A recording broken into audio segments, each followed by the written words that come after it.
é uma coisa do outro mundo. É deixar-nos sem chão, não é? Que perdem a sua autodeterminação, perdem a capacidade de decidir sobre o seu próprio processo. Aquilo que acontece, e ainda hoje eu colaboro com a doutora Arlete, e hoje por acaso... Não precisa muito a comentar isso, na primeira nós tivemos uma sessão com ela. Eu sei, quando vocês estavam cá com ela depois esteve com as minhas mães.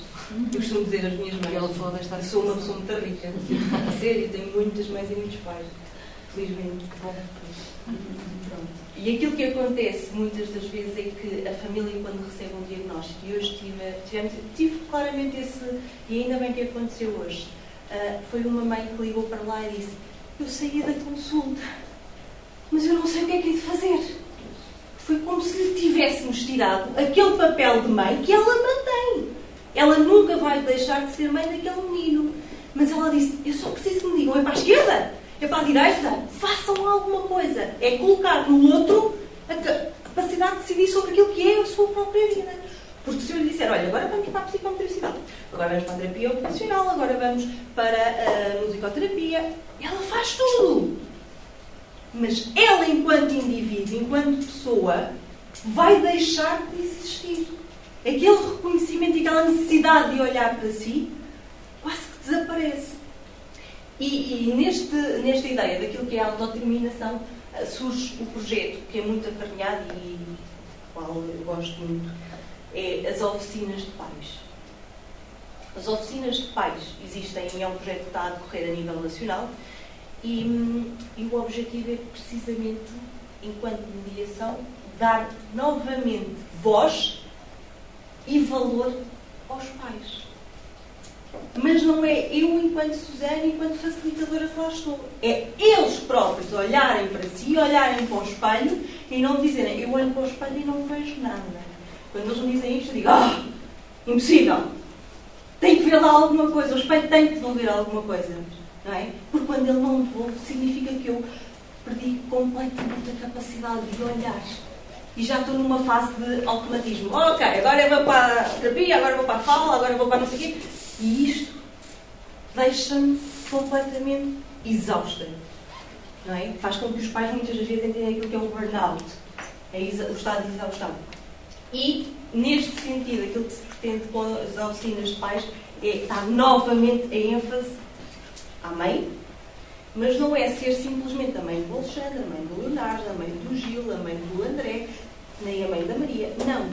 Porque esta mãe era uma pessoa. E tinha nome antes de ser mãe.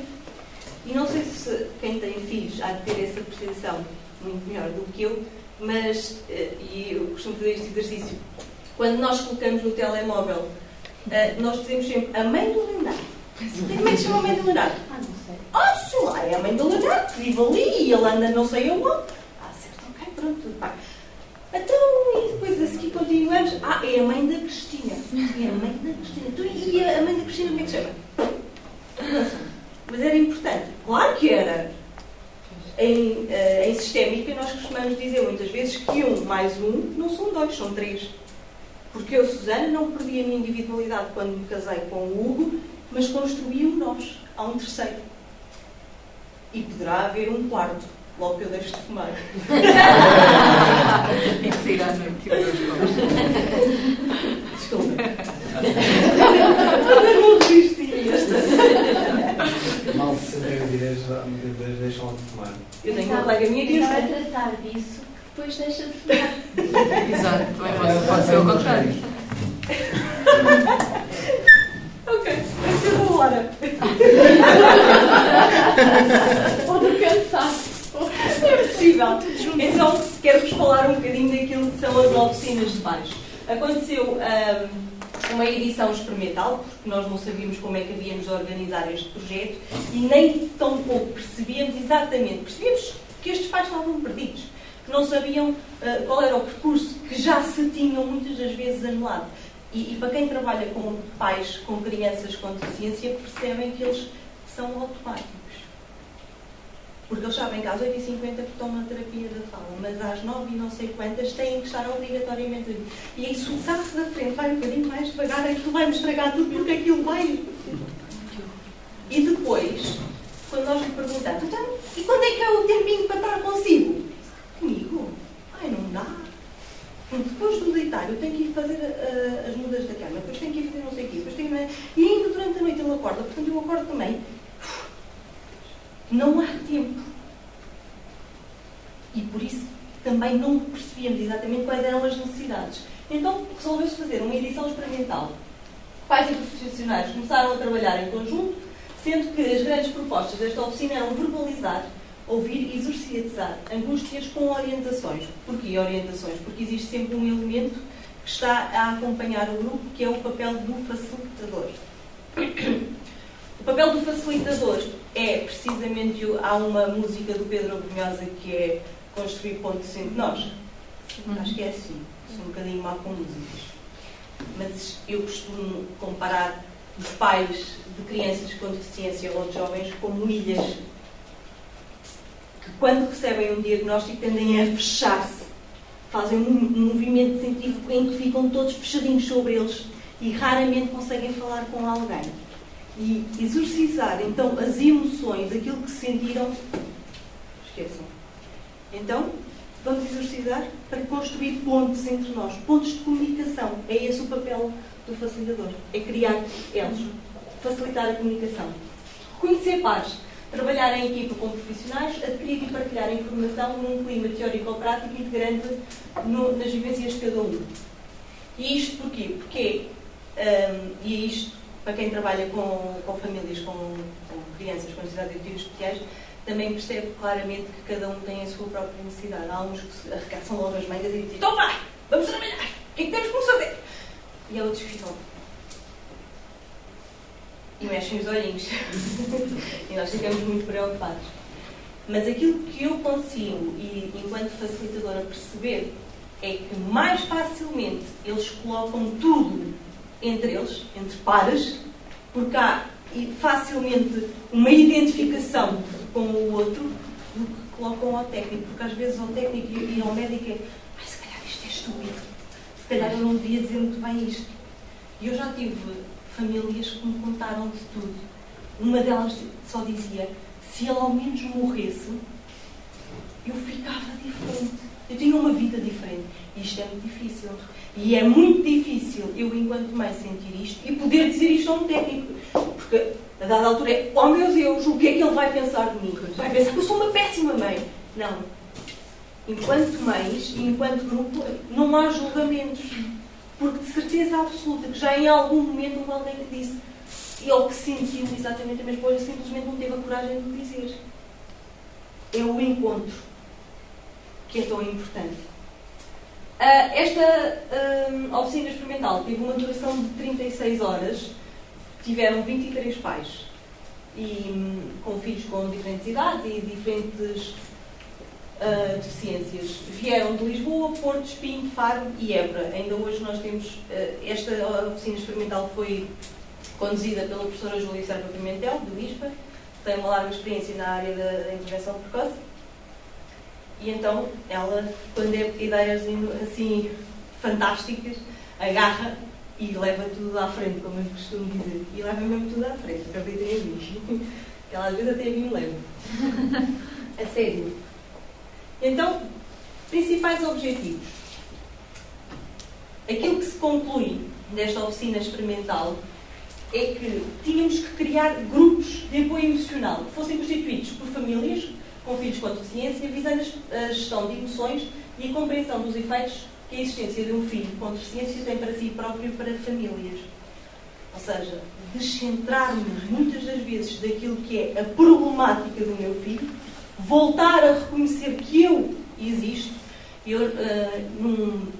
Só para terem uma ideia, aqui na nossa zona centro nós já tivemos pelo menos 4 GAIs. Tivemos o GAI de Orém, o GAI que é o grupo de apoio emocional, o GAI de Orém, o GAI de Alcobaça, de Leiria, que foi o último que aconteceu, e o GAI das Caldas. No último GAI de Leiria, eu tenho pena que ela não tivesse escrito isso em testemunho, mas uma das coisas que ela verbalizou foi: neste espaço, neste grupo, eu voltei a ser a Helena. Voltei a poder falar de mim. Foram 5 anos sem poder falar de mim. Não consigo imaginar. Portanto, é muito, muito importante que às vezes nós consigamos descentrarmos realmente aquilo que é a problemática e conseguimos compreender um bocadinho aquilo que é as outras pessoas. E é sempre pela comunicação. A comunicação é realmente Tudo bem? Maria. É? Posso continuar? A comunicação é sem dúvida um elemento que nos une, não é? Não interessa como, não interessa de que forma é esta comunicação, até porque ela pode ser feita de milhares de formas. Depois, criar oficinas que visem a aquisição de competências ligadas ao desempenho da função parental, estimulando a assertividade e corresponsabilidade na educação dos seus filhos. Corresponsabilidade. Eu adoro esta palavra. Porquê? Porque vem muito na linha daquilo que é a autodeterminação. Se eu tenho um papel ativo naquilo que é decidir o que quero para mim, eu tenho que ser corresponsável. Eu não posso entregar aquilo que a mãe me dizia há pouco de digam para onde é que eu vou para a outra via da esquerda, vou para a outra via da esquerda. Não. Eu tenho que pensar em conjunto com o técnico, perceber qual é o caminho que eu quero delinear. Okay? E isto é crucial. Porquê? Porque estes pais têm, de facto, um percurso muito difícil e têm um papel complicado, não é? A verdade é essa. Porque as crianças por si só já mudam a nossa vida. E quando são crianças ainda mais especiais, porque todas elas são, mas quando ainda são mais especiais, às vezes tiram-nos o fogo, não é? E nós precisamos de perceber exatamente aquilo que temos e para onde nos virar. Mas temos que também, a partir do momento que eu consigo reconhecer em mim competências, a partir do momento que eu consigo exorcizar as minhas ideias e as minhas emoções, eu também tenho capacidade de poder depois decidir aquilo que quero fazer, certo? A ideia é, e em psicologia, a primeira vez que eu fui à aula, e eu no primeiro ano não fui a muitas aulas, mas a primeira vez que eu entrei na aula de psicologia, eu lembro-me da professora, estávamos todos sentadinhos e disse: quem está aqui para se ajudar a si próprio pode se levantar e sair. Oi? E houve uma pessoa que saiu mesmo. Primeiro ponto, ninguém é ajudado sem querer. E a verdade é essa. Mas para eu precisar de ajuda, eu primeiro tenho que reconhecer que preciso dela. E isto também tem que acontecer quando eu quero tomar uma decisão. Eu tenho que reconhecer que tenho as minhas competências para o fazer. Ok? Mais objetivos. Vamos dar um bocadinho mais para isso. Preparar pais prestadores de ajuda. E eu vou-vos explicar depois o porquê. Porque acabam por ser 3 fases. As oficinas de pais estão organizadas em 3 fases. A primeira é o grupo de apoio emocional, que é onde os pais podem partilhar. E então às vezes é fantástico. Eu nunca mais me esqueço de uma mãe, que era das Caldas, que ensinou uma mãe, que era de Orem, por sua vez ensinou uma mãe da Alclânia. Extraordinário, porque depois aquilo que se cria com a comunicação é uma rede. Interajuda. Okay? Valores que eu acho que a nossa sociedade cada vez mais precisa. Então, a dificuldade eram todos, por acaso, a deficiência era comum, eram 3 meninos com autista. E a das Caldas já tinha descoberto como é que cortava o cabelo ao menino. Agora ia-me sair o nome dele, mas também sair não é grave. Sem haver grandes problemas. Contudo, a Dorei não sabia, a Alcobaça andava desesperada a tentar arranjar uma técnica. Porque ela só dizia, a partir do momento que a máquina começa a dizer, deixa-me tu ver. Ele desaparece, aquilo voa toda. A da Orei era muito mais calma, ia com a tesoura, eu estou quase lá, quando estava a chegar, e ele ia-se embora. Exatamente. Conclusão. Uma coisa fantástica, em que eu, enquanto técnica, nunca me lembraria. A das Caldas com as suas calmas, e ela é sharing, tem a disse, é fácil. Primeiro ponto, arranjam uma cabeleireira super rápida, isto é crucial, dizia ela. Ela tem que ser muito rápida. E toda a gente vai ficar muito sério para ela pensar, ela já ensinou. E depois arranjam um espelho gigante. E a outra mãe, espelho gigante, sim, o meu filho, quando vê a imagem dele, fica. E ela vai, corta! E aquilo acontece, ele vem lá tudo com o cabelo cortado. E eu satisfeita, porque não tive que agarrar, não tive que fazer força. E as outras pensaram, Isto não vai resultar em nada. Passado 2 semanas, liga-me a Dora. Olha! O espelho é um espetáculo. A sério. Aquilo é uma maravilha. A de Alcobaça também resultou com o espelho e ela só me dizia: olha, Beethoven, que aquilo ainda é melhor. Ou seja, enquanto técnica, eu nunca me lembraria de dar esta resolução. A partilha, a troca de experiências, às vezes resulta muito mais. E faz aquilo que eu tenho vindo sempre a dizer, que é o reconhecer. É o reconhecimento. Afinal, eu sei alguma coisa que pode ajudar o outro. Ok?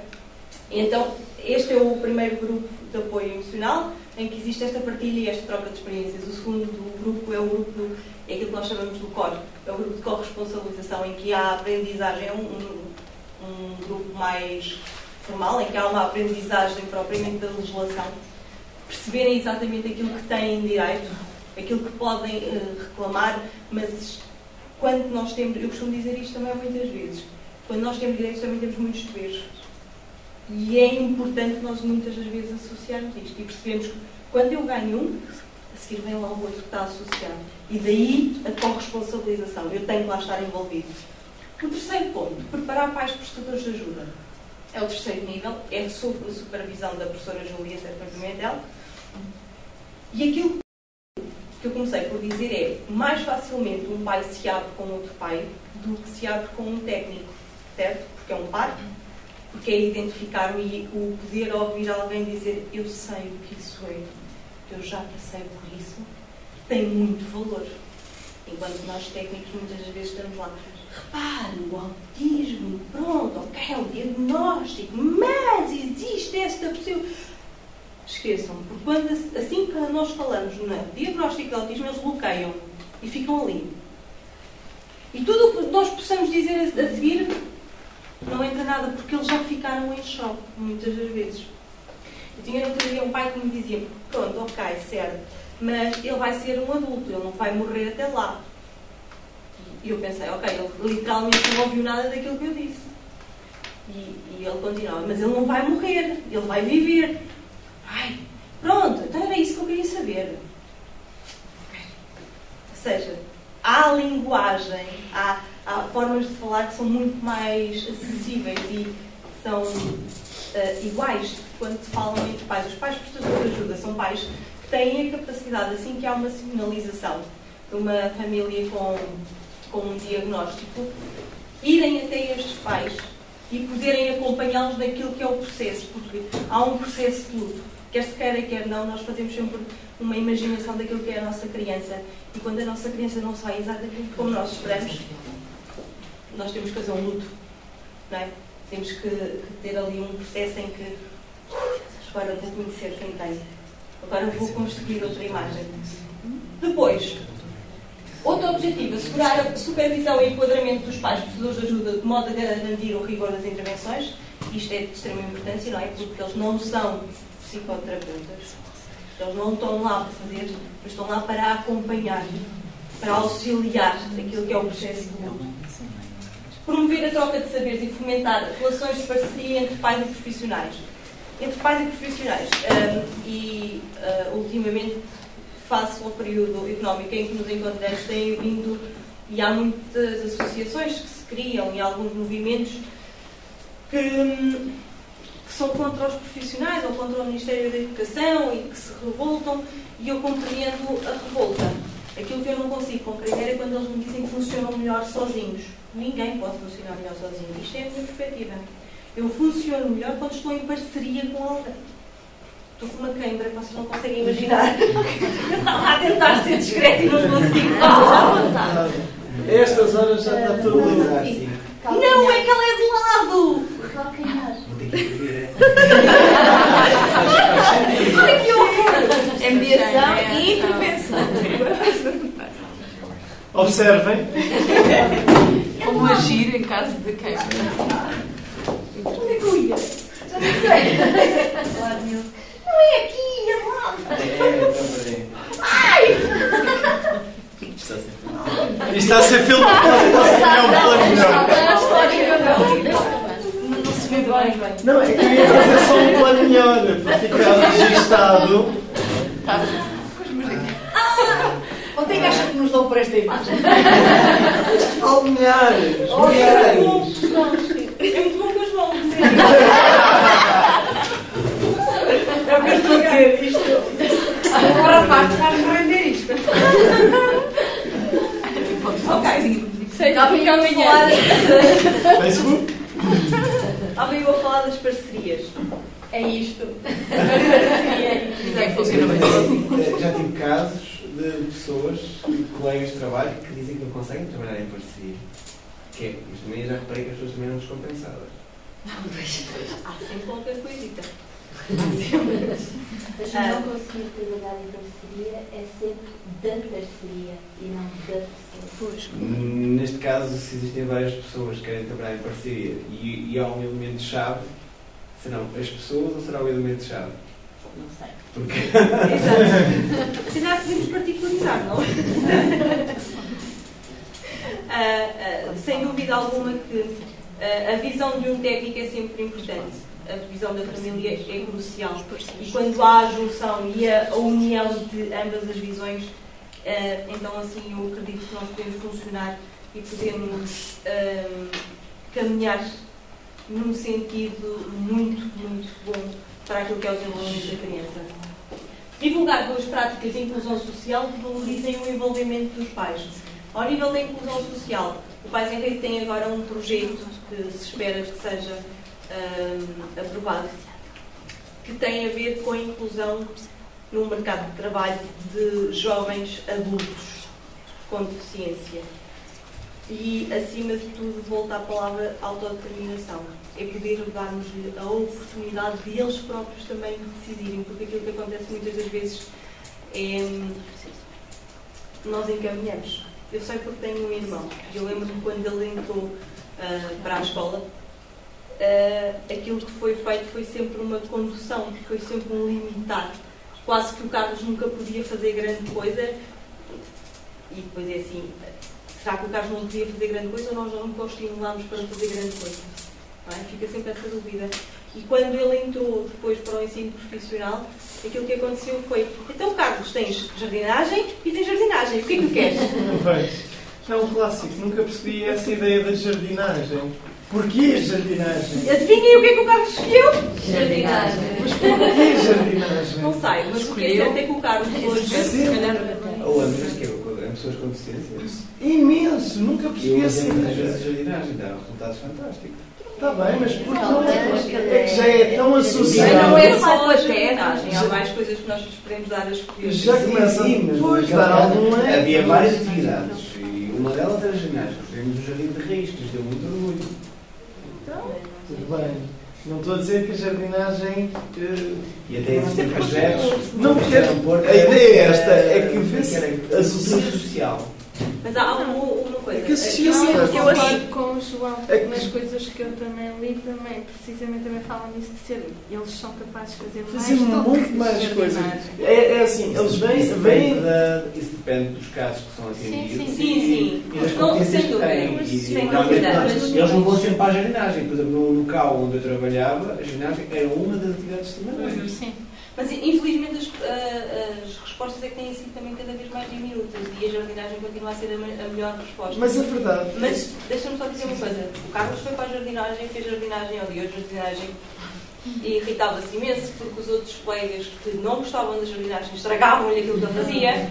Ele chegava muito nervoso, mas aquilo que nós nunca percebemos é que o Carlos tinha uma capacidade de relacionamento com pessoas fantástica e que nunca foi potenciada. O que é que ele faz hoje? Está numa cooperativa agrícola a fazer atendimento às pessoas. E então toda a gente o adora. E é o engenheiro. Porque como ele disse, eu já subi. Eu agora sou engenheiro. É que a questão é esta. Para verem, eu penso assim que é um bocado isso. É tão encaminhado para as pessoas com deficiência, para a ideia da jardinagem, só a própria ideia. Pronto, mas só a ideia de um curso de jardinagem, mesmo para as pessoas sem deficiência, já é a ideia da deficiência em si, já está consociada. Isso depende da oferta das instituições. Claro, então, mas não é na altura de variar. Nós também temos instituições que oferecem, podem oferecer jardinagem, como podem oferecer carpintaria, como podem oferecer serralharia, como também podem oferecer secretariado. Claro. E tínhamos pessoas que fazem secretariado e fazem O que depende também é da oferta da própria instituição. Só que lá está, se não existem instituições ao lado que ofereçam outros cursos, claro que se instituiu, assim, as instituições quase todas têm lá cerca de 30 anos, não é, Maria João? Sim, quase todas Maria João, 30 anos, e quase todas foram pelos modelos, que era, se temos formação profissional, é como agora o ensino técnico. Também se vai para aquelas profissões, o eletricista, o canalizador, começa-se a entrar no ramo. Claro que existem variâncias. Por exemplo, na minha instituição, uma coisa que eles adoravam fazer era quando nós fazíamos serviços para a mistolinho, aquilo tira gordura. Sim. Eles adoravam, e nós adorávamos ter encomendas daquilo, em que nós andávamos a cortar palhinhas, porque eles compravam as pistolas e as pistolas já pediam o tamanho certo. Então compravam universais, nós tínhamos que adequar o tamanho da palhinha. Depois lá está, eu fazia uma bitola para cada miúdo, porque uns cortavam muito acima, uns cortavam muito abaixo, e depois também um pó para lavar a louça, aquela de enfiar, e eles adoravam isso. O jardim foi um projeto que eles sentiram coisa, em que nós tivemos que construir um projeto de raiz e eles pediam para ir para o jardim. E depois também no verão também íamos curtir o jardim e os banhos de mangueira. Mas aí já existe uma outra facilidade. Mas só para esclarecer e para ver que as coisas são assim pela ignorância de quem às vezes trabalha também com estas populações. Em Portugal, desde o ano de 2006, o Catálogo Nacional de Classificações, onde está classificada a sua profissão e tem uma entrada para pessoas com deficiência ou incapacidade e tem lá cursos, tem a João, tem a Panóplia, bastante, uma oferta muito diversificada e adaptada, e estou a falar para todos. Nós, quando falamos na deficiência, temos tendência para nos particularizarmos, na deficiência auditiva, na deficiência cognitiva, é óbvio. Estes cursos que eu estou a falar são para pessoas que têm comprometimento ao nível cognitivo, mas que podem ter comorbilidade. Portanto, está previsto, por exemplo, numa das áreas, a língua gestual portuguesa, a aprendizagem da língua gestual portuguesa, ou eventualmente, ou ter, não é aprendizagem, desculpa, eu sei mal, é a adequação dos conhecimentos da língua gestual, o que está lá escrito é isto, a adequação dos conhecimentos da língua gestual portuguesa ao curso que estão, de facto, a fazer. E tem também, o mesmo acontece com o Braille, é exatamente a mesma coisa, tem um número de horas destinadas. Só para explicar que há muitos cursos que não são exatamente jardinagem. Agora, quando nós pensamos, como estava a falar o professor Jair, nos centros de atividades ocupacionais, estamos a falar de um outro tipo de formação. Estamos a falar de um outro tipo de comprometimento que não os indivíduos que vão fazer cursos de formação profissional, agora até dupla certificação, uma certificação escolar e uma certificação profissional. Estamos a falar de indivíduos já estamos a falar dos moderados para baixo. Todos os ligeiros, como sabe, podem perfeitamente fazer estes cursos que eu estou a dizer. E, de facto, para os moderados, a questão pensou-se na jardinagem, pensou-se na tecelagem, durante muito tempo havia imensos tiares, havia imenso material deste género, nós nos lembramos. Eram os tiares de tiares, não é? A coisa mais feliz que aconteceu foi no dia em que os tiares foram para a lareira, porque aquilo era deprimente. Os tiares eram deprimentes. Não tenho nada contra os tiares, mas aquilo era deprimente. Porque o tiar exige criatividade. Exige um mínimo de criatividade, não é? Depois ali não. E o que estimula um tecelão é o poder de ser criativo. Não venham ilusões que não é estar a passar a. Pronto. E aquilo era uma coisa. Pronto. Mas lá está. Neste esforço, às vezes, e o que falta é exatamente a autodeterminação. É eles poderem dizer se querem ou não querem comer todos os dias. Exatamente. Pelo menos eles têm direito, eles têm que ter direito a escolher coisas pequeninas. Eu não estou a dizer, eles não vão escolher o Presidente da República, nós também não precisamos. Até só escolher melhor que nós, mas pronto. Se calhar escolher melhor que nós. Mas não é esse o objetivo. Mas podem ter o direito de escolher se querem comer fruta ou se querem comer doce. E têm que ser educados no sentido que não podem comer doce todos os dias. Exatamente, e não devem ser incentivados. Para X ou Y, dar alguma autonomia. Completamente. Claro que eles têm que ter algum conhecimento de causa do que irão ou deverão fazer. Só para terem uma ideia, o Carlos, quando ele vai estudar para a Leiria para a escola profissional, e ele teve assim quando, não vale a pena, o objetivo era que ele ganhasse também alguma liberdade e crescesse ao nível da parte de apanhar os autocarros, ter aquela escolha, ter aquela capacidade de decidir, não é? E autonomia, que era isso que nós queríamos. Porque depois isto também tem muito a ver com as famílias. O receio da minha mãe, que ele se enganasse e que entrasse no autocarro errado, era tão grande que ela dizia, para a semana vais ao autocarro, vais. E quando chegava para a semana, ele fazia assim aquela... Sim, porque o carro não é fantástico. Fazia aquela carinha.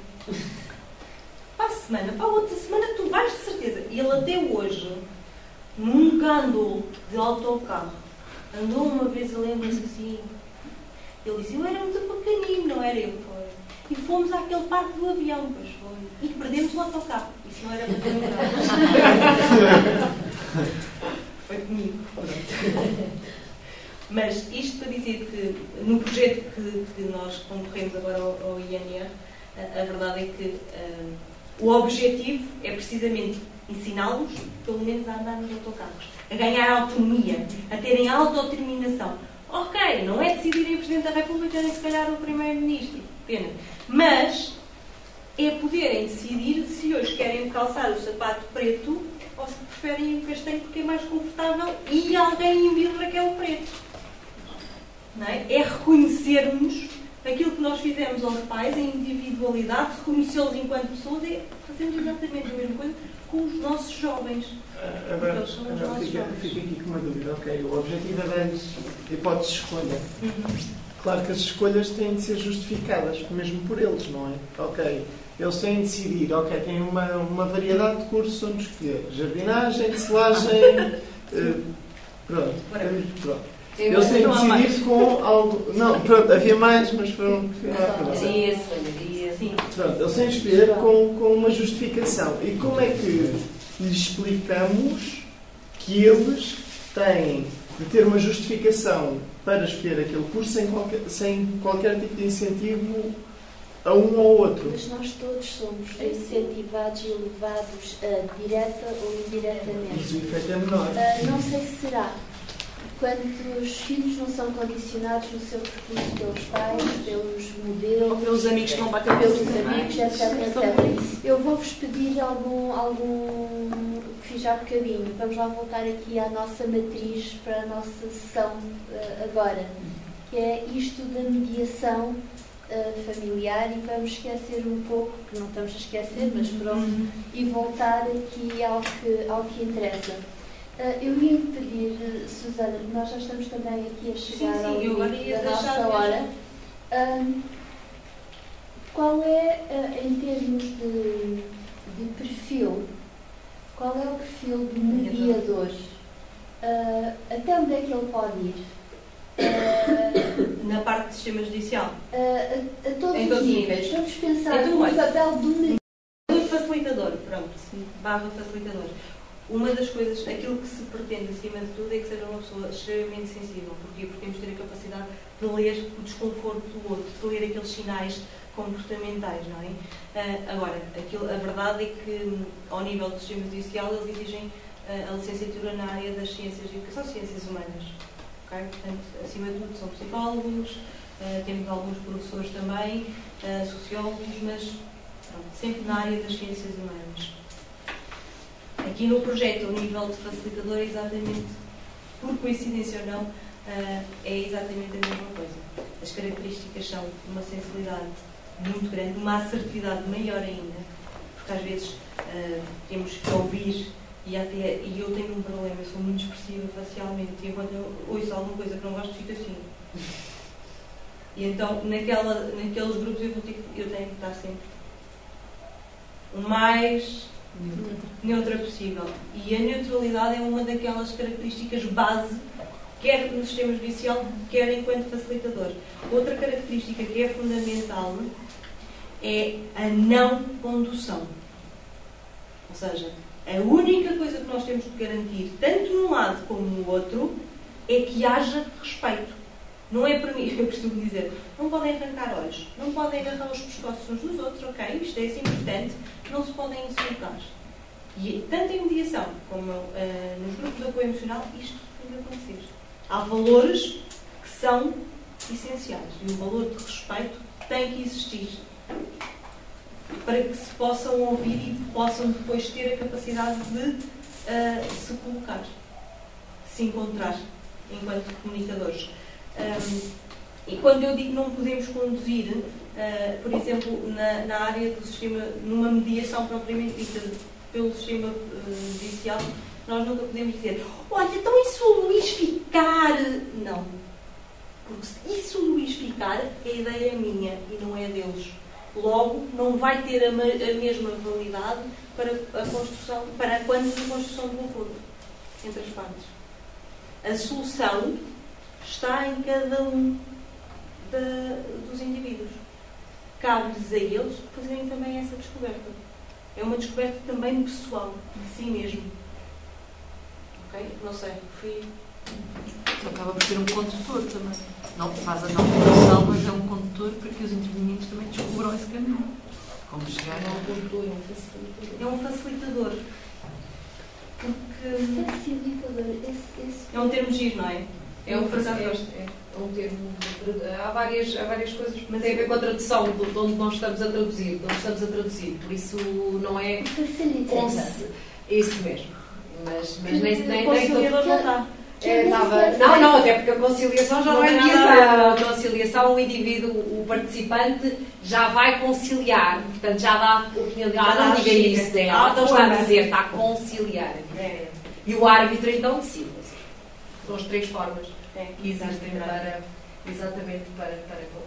para mediar conflitos. São estas três formas, não é? E, portanto, não. E o facilitador é a expressão talvez máxima do mediador. Posso fazer ainda mais uma pergunta? Desculpe. Sim. Quanto dessa mediação é puramente de comunicação? Eu acho que toda ela, até o silêncio, é comunicador. Eu tenho meios que não... E tem consciência que é a comunicação que está a ser trabalhada? Eu acho que muitas das vezes eles não têm consciência. Eu, enquanto facilitadora, sim. Eu acho que, especialmente numa fase inicial, eles nem se apercebem. Eles acham que o outro está calado porque está calado, não está a apetecer. E aquilo que se acontece, e numa das últimas sessões, aquilo que aconteceu foi o teu silêncio está a dizer que tu não estás nada bem.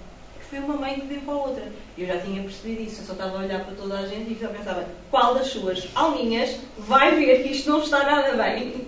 E a verdade é que a comunicação e a leitura do outro começou a acontecer.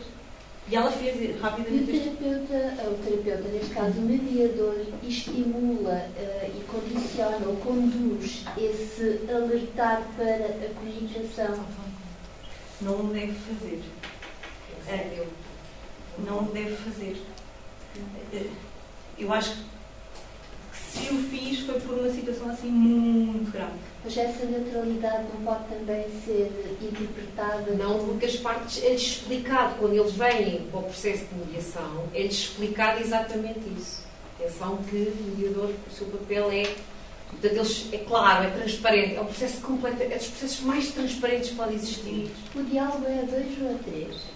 O diálogo é a 2 e o mediador é como nós, é tudo aquilo que a gente traz, é como quando nós dizemos, quando nós estamos com alguém, nós estamos só com esse alguém, estamos com tudo que nós também trazemos, não é? Eu costumo dar muito este exemplo. Sim. O mediador é todas essas coisas. E eu acho que muitas das vezes, peço desculpa, eu acho que muitas das vezes aquilo que é também o papel do mediador é fazer reflexo, é devolver aquilo que foi dito. Então, se bem percebi, aquilo que o João sentiu foi isto, isto e isto. É esclarecer.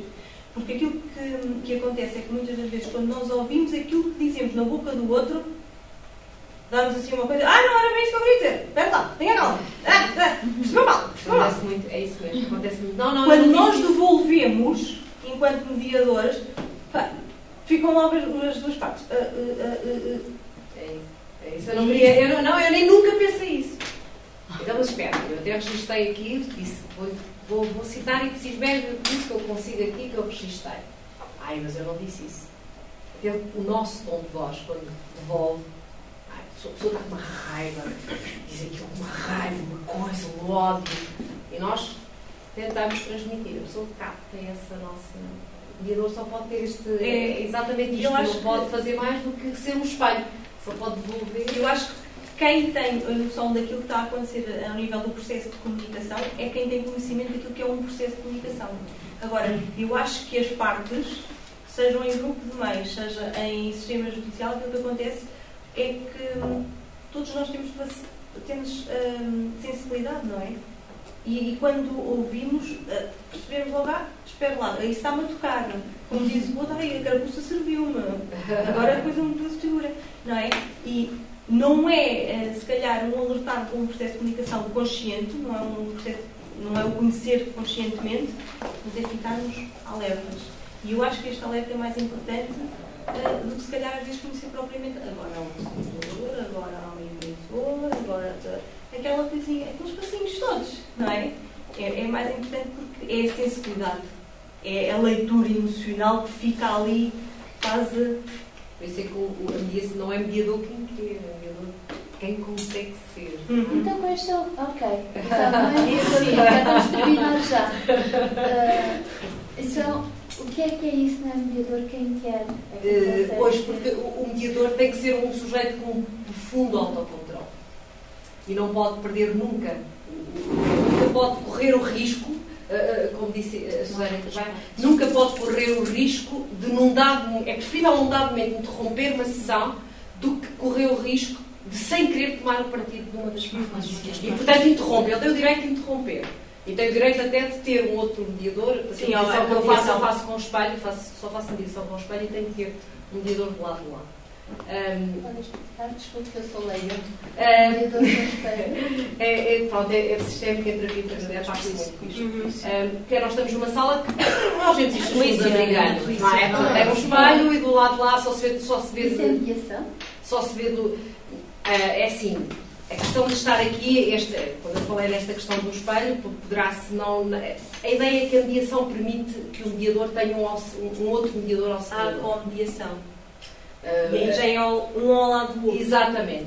Por exemplo, eu estou a falar mais em mediação sociocultural, agora em mediação comunitária, que envolve grupos muito grandes e vai um representante desses grupos e implica muitas coisas. Por exemplo, com a comunidade cigana já é uma coisa que se faz muito. Na Amadora nós fazíamos imenso isso. Exatamente. E também agora com outros grupos, com outras etnias.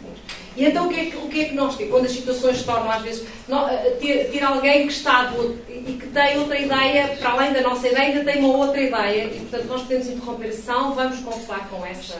E também acontece em alguns casos de mediação judicial, também já há esta possibilidade quando a situação se pede.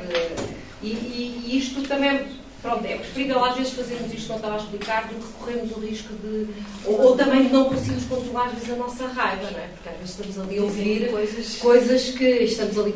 Nós somos pessoas e temos opiniões e temos ideias, mas nunca as podemos discutir, nunca as podemos tirar. Porque colocamos em causa aquilo que vai ser a mediação. Acabou. Se o outro percebe. Exatamente.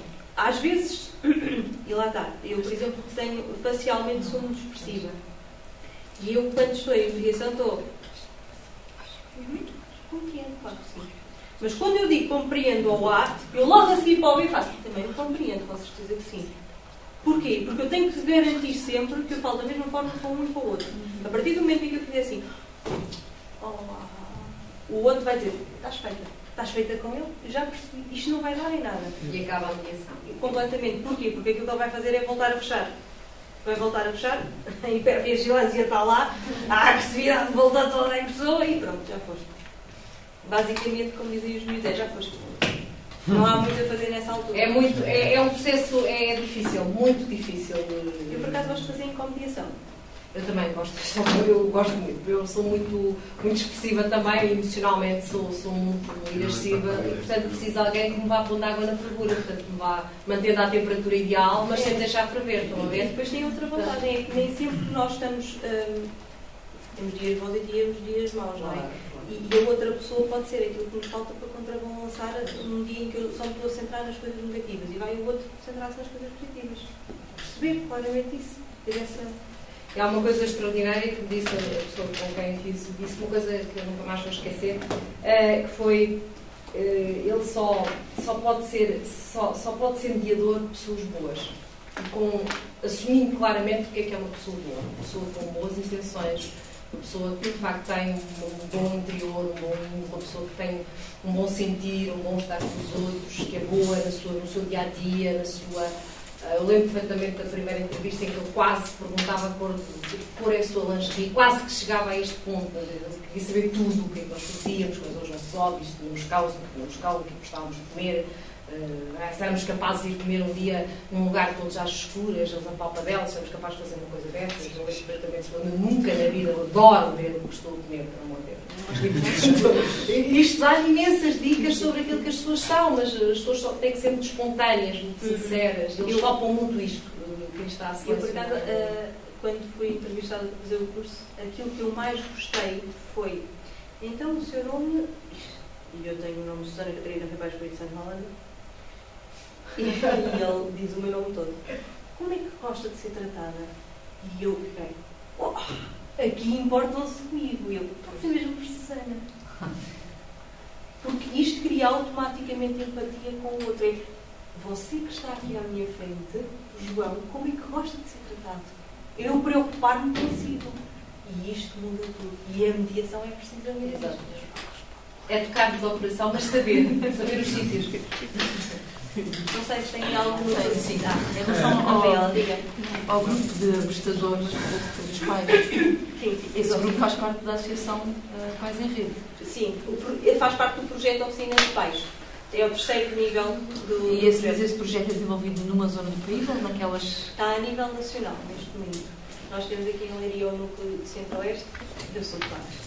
Eu sou de lá. E neste momento, por exemplo, em Pombal vai arrancar um grupo de apoio emocional. Também já tivemos aqui um grupo de...